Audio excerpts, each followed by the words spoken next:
sing a happy song together, and we'll all be a happy family. Hi, welcome back. And today I'm just going to digress a little bit to talk about how I film these things. I'm filming them basically with a mobile phone. That's all I'm using. Something like this one here. Very similar. This is my old phone. Yeah, it's just a Samsung S24 phone, and it enables me to, sort of zoom in and zoom out, and remarkable really what can be done these days with these devices. But what I really wanted to show was how crowded and congested this room is, and why it's very difficult for me to make videos in here. I could make them out in the workshop, but really I don't enjoy working out there. It's just not a nice environment to work in. There's no windows to the outside, and it's a bit cold a lot of the time, or feels a bit damp, So yeah, basically, I've got all sorts of equipment here. There's a rework station there, hot air rework station. There is a lot of clutter on here that needn't be here, maybe, like this old clock, and it's my toothbrush stuck in the corner there because I need somewhere to charge that up. And then the bench tends to get cluttered with all sorts of things. There's a mirror there, which I usually keep covered because you don't want to look at me, really. Radios everywhere. Lots and lots of radios. Yeah. My hobby things up there. Another radio, and original Christmas lights from the 1960s. Don't have a lot of room in here, and I've got my collection of vinyl albums up there, CDs, 78s at the top there, and my vintage stereo, which is featured in at least one of my videos when we had to redo this panel here. I was quite pleased with the way that came out. And then we've got the turntable there and a clutter on top of that. Bits and pieces, boxes full of odd batteries. These are the valves from the tape recorder I'm working on at the moment. I put there out of the way. And again, there's more batteries in there.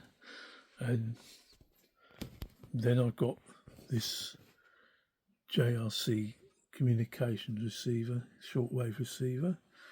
That's my a DRAT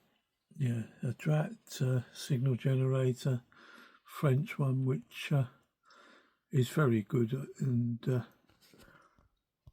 does all I want, really. It's got FM and AM modulation. It goes from about 150 kilohertz up to several megahertz, and it was in service in a work environment, I think, till about the mid 2010s. So it was fairly recently calibrated, and in that sense, probably about 10 years ago, nearly now. But it's going to be perfectly adequate for fixing up old radios.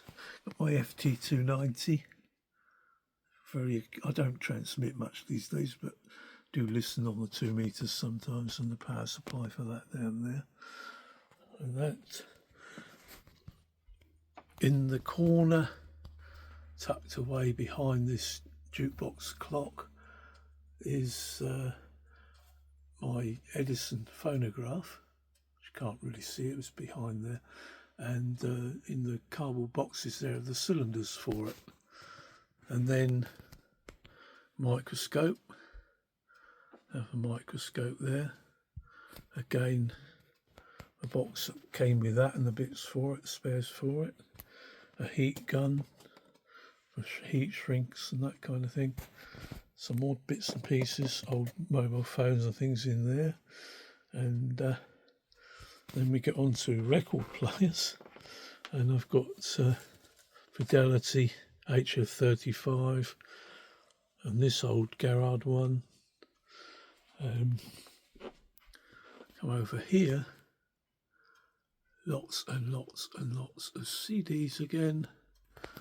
One of those awful suitcase record players, which I actually got to see how bad they really are. Fairhaven RD500, which again is an interesting radio. Might be nice to do a video on that one, showing more of its features and so on. I mean, it's old now and it's a little bit off frequency and so on, but it still works.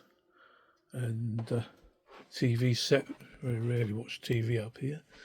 And this is the Roberts R707 that I use daily. It's converted to run on AA batteries and rechargeable ones. And then you can see that there's odd things like oil there and contact cleaner. There's more tools and things up here next to the 78s. This empty space here is where the tools, the tin of tools down here ends up. If that's where it's kept when it's put away, which is occasionally. This is the sort of equivalent of a Dremel sort of set which I take downstairs usually and leave down there to work on the model railway. Got my ukulele collection there. And there's the box where I keep all the soldering equipment, trimming tools, a few other bits and pieces, and the little pocket oscilloscope goes in there as well. I'll keep them all in that case, which is stored down under the bench here. Here's the job I'm working on at the moment, the reel-to-reel, which is all in pieces. I also have this box full of things to help me see. Old glasses and watchmaker's eyepieces and various things there. Meters, my little component tester and my digital meter there. That thing's for testing my blood pressure, so that's nothing to do with the hobby really. And a couple of hackers up there. And again we're back to here, and radios fixed on shelves, hung from shelves, and this wonderful Grundig. Absolutely love this Grundig. Yeah, and that pretty much is a tour of this tiny space. Now what I'm looking at now is how I film these things. Now a lot of the videos I make are done the way I'm doing this at the moment, which is handheld, and that means there's a lot of moving around and it's probably not great fun to watch. I think it bothers some people more than others how much the images move around, but the alternative I've got a tripod here and a clip there which holds the mobile phone, so I can set this tripod up and look down on the bench or down on here where I put a big board and just put things on top of it. Even the windowsill's got stuff on. There's odd bits and pieces up there. So I can set it up on the tripod, and that's where I do the still shots, and that's what I've been doing occasionally. But what I find tends to happen with the tripod is things go out of shot, and I don't realise, because I can't monitor what I'm actually recording. I can't look at the mobile phone screen. So I make the mistake of going out of shot, and I'm explaining something and pointing to it, and it's not in the frame. So the idea I'm having now, as I say, is I put just a piece of this here. Anything will do, just to support the phone, and to place it up here, and see whether I can actually do an overhead shot there. Now I don't know how well that's going to work really.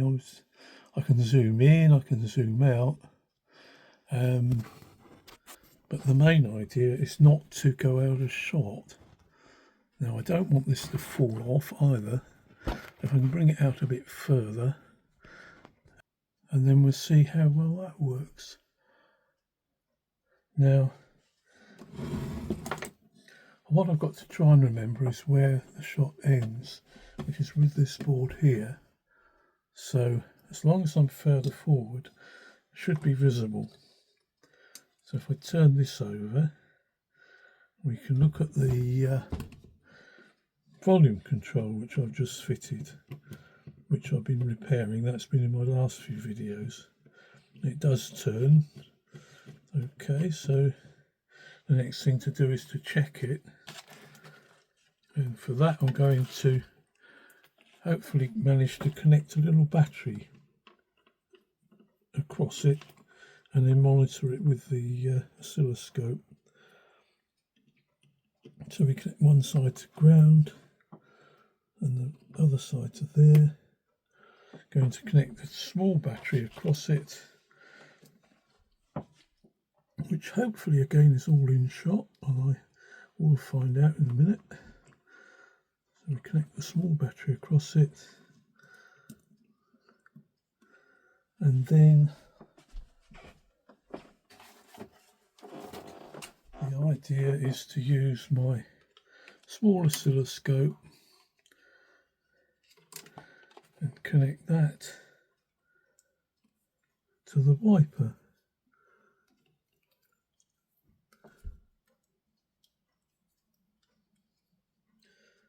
There we go. Click that on the wiper. That's the wrong one. What am I doing? There we go.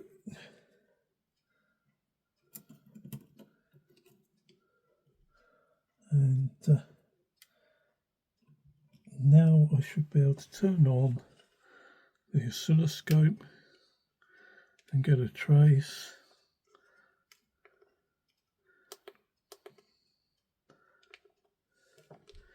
And hopefully the trace will go up and down smoothly as I turn the pot without it jumping down. So hopefully you can see that okay.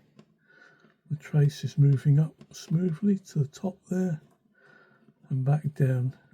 It's not dropping out as far as I can see on there.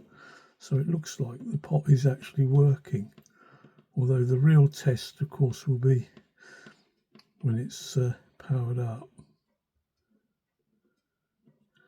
Yeah, I'm not seeing any dropouts. So that's an encouraging sign. So hopefully I have actually managed to fix that pot. So we'll take all this gubbins off. But that's a quick test.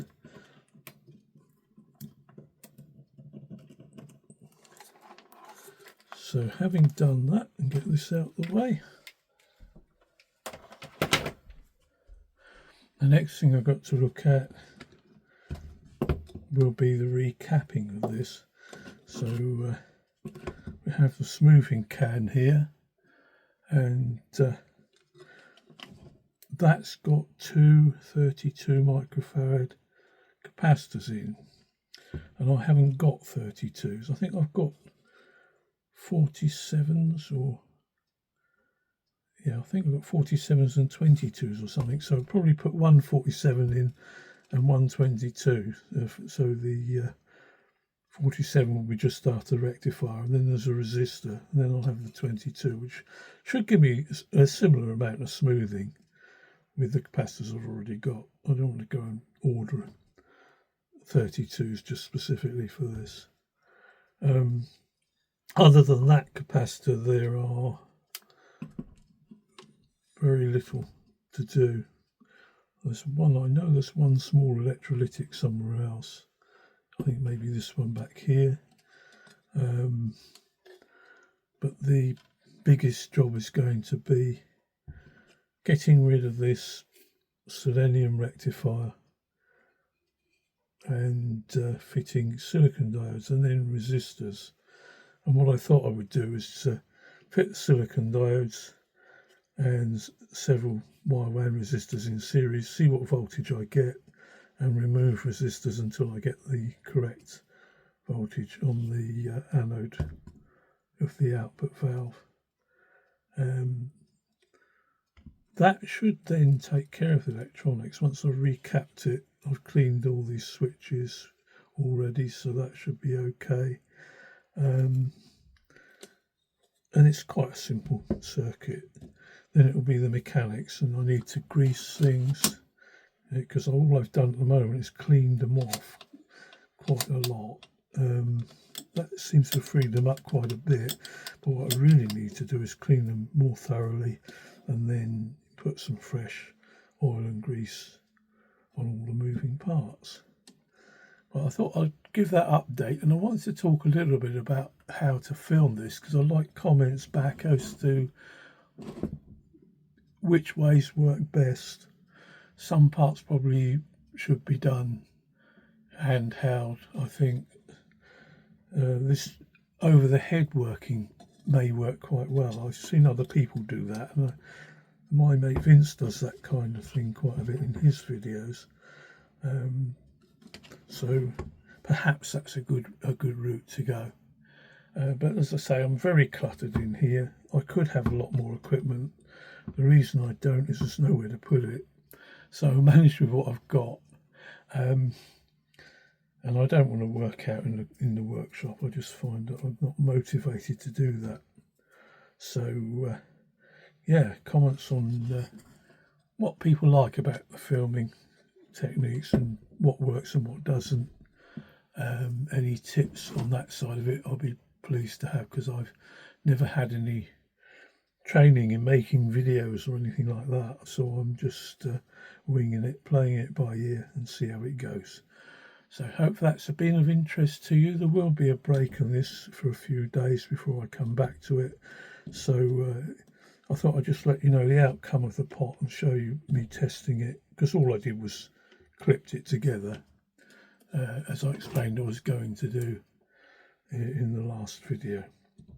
Right, okay. Well, thanks for watching, and hope to catch you again in a week or two's time. And for now, thanks for watching and goodbye. Sing the happy song together, fill the air with harmony. Sing the happy song together, that's the song to choose. For pushing away the blues, keep the heartstrings running, there's a good time coming. It will keep on humming a melody. Sing the happy song together, and we'll all be a happy family.